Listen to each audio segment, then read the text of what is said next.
This article's in Fierce Healthcare. It's called Trillion Health Unveils Evidence-Based Hospital Comparison App. I've often thought some of these lists are kind of silly.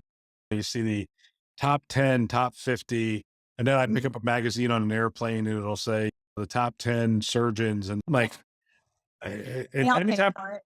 anytime I see that, I just sort of go, all right. Right?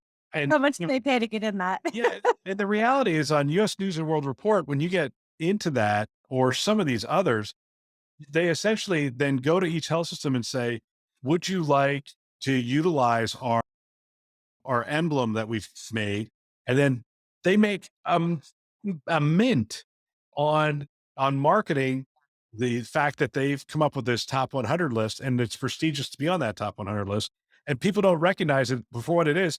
It's a marketing thing. So when somebody tells me, "Hey, we're in the top 10 cardiac centers in the country," there's there's there's validity to it. I'm not saying there's not validity to it. I'm just saying it was done by a really smart group of people who said, "How can we make money from healthcare in marketing?" Yeah. And they came up with this thing, and now you're you're helping them because Yeah. you put it on every billboard across the country. So now we think that being the top 10, top 50 by ranking of X Yeah. means something. I like this data-based. I love being able to actually dig into the data, which I actually spent some time before we spoke to just Oh, what'd you find? love data. I love data. So I was like, let me see what these are actually looking at. And it tells you every little piece of information and where they got it from, which I value because you can do anything you want with data. So I found it really, really interesting to see sort of how some of these folks rank and stack against each other. And if you look at like what Johns Hopkins and sort of looking at Vanderbilt and some of the other folks that pop up on the list there that are similars, it was one of those moments where you went, well, of course.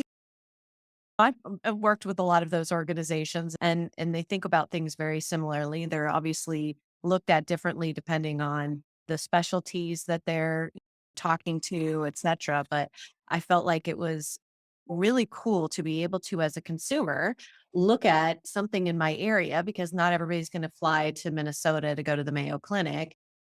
Can what's similar to that in my area? And it allows you to sort of look at the data and say, okay, these are the ones that are most similar in your area, and here's how they rank and stack against the best of the best.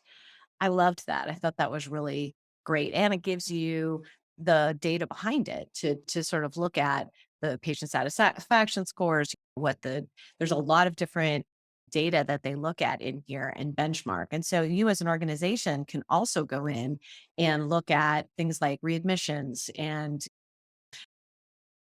emergency department readmissions as well as they break it up.